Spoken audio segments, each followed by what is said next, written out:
What's going on, guys? My name is Noah and I have been sober for nearly 2 years. If you follow the channel, you know that I have a very tumultuous history with drinking. It's been one of the catalysts to all my great downfalls, both in my material world and in my internal mental and physical world as well. I love alcohol. If you haven't followed the channel, all you need to know is that since I was 13 when I first got drunk, nothing on earth seemed more important than finding that feeling again. I had one of those cliche white light experiences. I drank it. I felt complete. I felt amazing. I felt an experience that was so powerful that I went on and chased it my entire life, all through teens, all through my young adulthood, into my mid-20s, until I finally got sober nearly 2 years ago. Now, I don't want to go over my entire history and why I got sober, but all you need to know is that I chased that feeling. I chased that buzz very aggressively until it landed me in psych wards, in rehab, suicidally depressed, nearly losing everything, nearly losing my wife. I'm just one of those hopeless cases who I wasn't sure I'd ever be able to get sober. And I've been really open about that on the channel. And a couple years ago, I finally crossed over to a place where I was vulnerable enough, willing to make a change, to do something different. And I did. And kudos to me for that. It wasn't easy. I documented my first year of sobriety very openly and candidly, I might add, in a video, and I'll put a link in the description if you'd like a really in-depth view on my relationship with alcohol and how I came to get sober and what that experience has been like for me. But for the most part, I'd say after the first couple months, I've had no cravings. I've had no cravings whatsoever to drink. Now, have I struggled with feeling upbeat and happy in sobriety? Yes. Have I felt bored and miserable at times? Yes. And that's been a big experience for me and trying to navigate sobriety, not just not drinking. I was one of those people that very early on realized not drinking wasn't going to be good enough. Like, I couldn't just not drink. You know, alcohol was doing for me something I couldn't do for myself. And I really do believe that. Like, it filled something in me. I mean, it occupied mental space, took away boredom, helped me not think about anxiety and depression, although it ended up creating a rebound effect. But I digress. And you know, for a while I've been doing really well. But as you saw in the title of this video, as I've slowly worked my way to actually getting into the main topic, I almost relapsed last weekend. And it was really, really scary because, like I said, drinking takes me to dangerous places. It hasn't been all good for a long time. Like, I drink and everything goes to hell. I mean, I can sort of juggle it for a minute, but everything just crashes in my life. Plus, I have a long-term history with depression and anxiety. So taking in a depressant to feel better about depression, you can see how that doesn't make a whole lot of sense. But alcoholism and addict behavior, it knows no reason. I go to a CrossFit box. That's my chosen path of exercise. I really enjoy doing CrossFit, and I have this incredible community there.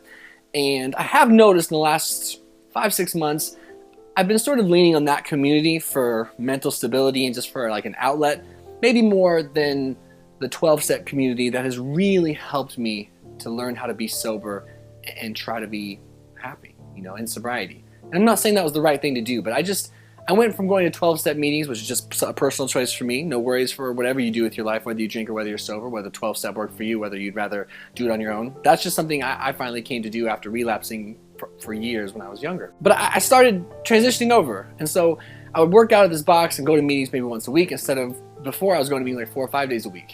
And I say this because I think it was like the beginning of a cycle that led me to nearly relapsing. What happened was my CrossFit box put on this event, and it was an event that I believe originally was going to be a drinking event, a cocktail party with charades and games and community fun. One of those things that if I weren't an alcoholic, it would have been like a perfect opportunity to have some drinks and have fun. But because I wouldn't be able to attend because I choose to protect myself with boundaries in that way, my CrossFit coach decided to make it a mocktail party. Now, she didn't specifically say it was just for me, but she alluded to the fact. And I thought that was so incredibly endearing that the people that were going to be there on their Saturday night were going to be going there to hang out sober. And that was something that was foreign to me before I got sober. Like, I just didn't know people could do that. Alcohol always was the lubricant in social situations. Not that I've ever been shy, but it was always there. That was life. You know, you got together with adults, you partied, or when we weren't adults, and you got fucked up and you had fun. And so it was like this really touching thing that these people were willing to be sober to just hang out and so that I could be a part, and it meant a lot to me. So I get there and they have a bar set up, and it was actually really well done. our coach Val, she was making mocktails, mojitos, and virgin margaritas, stuff like that. And she had everything laid out from mint leaves to garnishes to fruit to, you know, soda water that was flavored, different things to make it feel really authentic and real minus the alcohol. And I thought I was okay. I really did.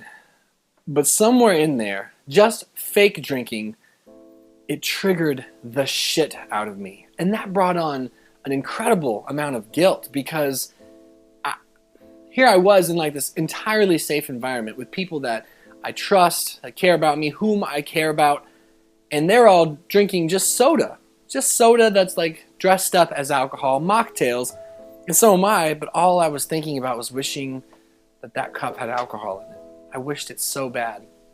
And it took me out of the moment, and I started to spiral throughout the 3-hour event. Now, I tried to be in the moment as much as I could. I tried not to let on that it was stressing me out so deeply, and I just couldn't believe it. I was like, are you fucking serious? Like, and it really caught me off guard because I hadn't had any cravings for a long time. I've been sober since June of 2014, which is a relatively long time, the longest I've ever been sober. And here I was wishing I could just get fucked up and forget my problems. And so this points to a couple big problems for me, big areas that are red flags. One, I'm not feeling particularly comfortable in my own skin most of the time. I've talked about that on the channel. I've done a good job of getting less depressed, but I can't seem to hold on to feeling not depressed. And it makes me wonder, what have I let go of? You know, what's not working out as well? In my self-care, in my therapies, in my rituals, in my habits, in my diet, in my lifestyles, in my ... What have I not been doing? And I think I haven't been protecting my sobriety and working on that piece of my mental health recovery. And so I gutted out the evening, but by the time I left, I was ready. I was ready to fucking tune out. I wanted to be done thinking, done hurting, done being anxious, done being depressed. Damn all the consequences of the days to follow. That's how I felt. I got pushed into a very desperate space. And so we got in the car after I left, and my wife kind of saw me crumble. And she's like, what is wrong? And I was like, babe, I don't know, but I just want to get trashed. Like, I don't want to think anymore. I don't want to cope anymore. I don't want to be here anymore. Like, I need a break. And, you know, I swear, if I didn't have such a strong-willed wife, had she said, let's do it, let's drink, you know, I don't know, I might have, and that sucks, and that scares me. I knew that if I said it to her, that would be protecting myself, and good for me for doing that, but this is worrisome to me. This points to a bigger problem. They say in addiction that the relapse happens far before you take another drink or you use again. The relapse in this like cyclone of choices, decisions, thought patterns, it happens up here. Maybe you stop taking care of yourself physically. Maybe you start hanging out with people that are partying. Maybe you stop going to 12-step meetings if that's something that works for you. Point is, you stop doing the things that are helping you stay sober, and pretty soon you start to forget the misery you were once in. You lose track of your reason why, and you start to hate being sober, and you start to feel uncomfortable. And it's one of those things that takes a lot of work. And I brought myself to that point, but I got lucky enough not to drink. Now, I did end up having an absolutely ridiculous amount of ice cream and pasta and soda, and I kind of comforted myself in that way, and that's okay, but I was there. I was ready. I was ready. And so with that, you know, I got through the night. I gave my wife my keys. I gave her my wallet because I didn't know if I might just run out before 2:30 and say fuck it all. But I am aware that that life will always lead me back to trying to get sober. And I have the opportunity to rebuild my assertion and my desires to stay sober without having to go through the very painful experience of a relapse. Because I've relapsed many, many times. Let me tell you, it messes with your head and your heart. It really beats you up bad. And I'm sensitive and I can't afford it. But I wanted to come clean with you guys and share that with you. And you know, I've reached out to some mentors and some people who have really great sobriety. You know, and I'm tightening back up, and I'm jumping back hard in my 12-step work and working on my sobriety, not forgetting that piece and not taking it for granted, because the ultimate goal is mental stability, mental and emotional stability, and there's no chance for that for this guy if I drink again. I know that. So I just wanted to be vulnerable with you. I just wanted to share openly about that experience because it was really tough on me, really upsetting, really scary, and It just reminds me that it doesn't matter if you've got 2 days of sobriety or 2 years of sobriety. You better work on it. You better hold on to your reason why. You better not take that lightly. I'm grateful to still be sober today. I hope you guys know that if you're drinkers, it's all good. If I could be a successful drinker, I would be. And if you're sober and doing well, that's amazing. If you're not, I hope this video helps remind you to keep your sobriety number one. Because if I let go of that, everything will crumble. It's not a matter of if, it's a matter of when. Everything will crumble if I drink again. I'll lose this channel, for God's sake. Like, I can't maintain shit when I get drinking because it becomes my only point of focus. I think one of the things my mind tries to do is trick me into thinking that alcohol can solve my problems and just bring me to a place of peace.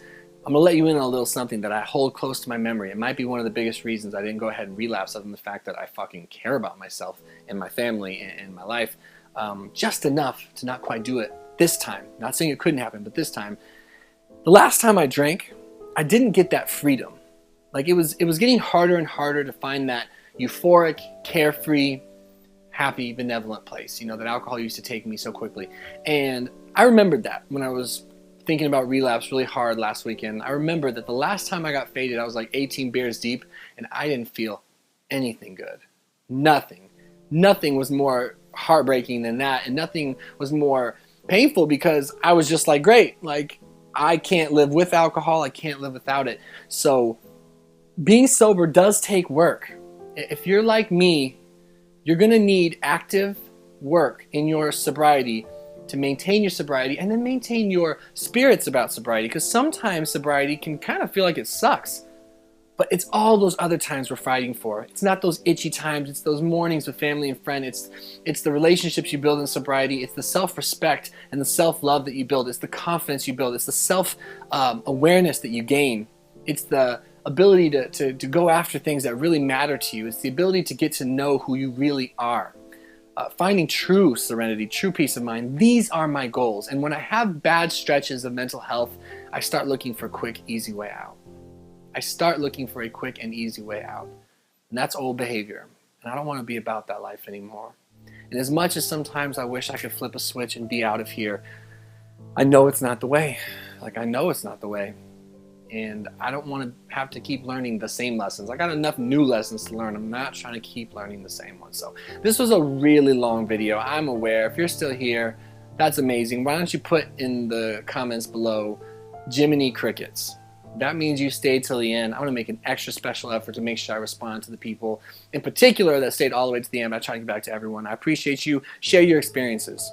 Let me learn from you. Let me gain perspective from your experiences, whether through you or through others, when it comes to sobriety or how your life is going or anything. I love hearing from you. Like, it means the world to me. Don't be one of those people that watches this channel and doesn't get involved. Please, don't hesitate. If you're one of those people that's like, oh, like, you kind of just like, I don't know if I should write something, just be like, what up?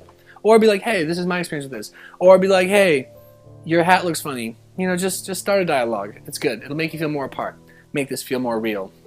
So otherwise, I'm just a talking head on the internet. I appreciate you. Thank you for allowing me the opportunity to share. It's always cathartic. It makes me feel better. I don't take that for granted either. And we'll see you guys in the next video. Peace. Oh, one day at a time, baby.